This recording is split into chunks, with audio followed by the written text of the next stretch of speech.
Tumulong sa kapwa, maglingkod sa iba. Ito ang tungkulin ko. The undisputed queen of Philippine soap opera. Ngayong 2010, magbabalik sa primetime bida.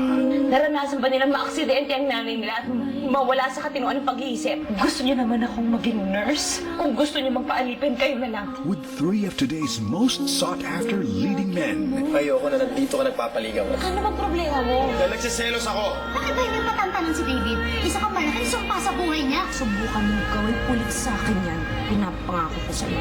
Hahanapin mo mukha mo. Miss Julie Ann Santos in the most awaited teleserye, Habang May Buhay.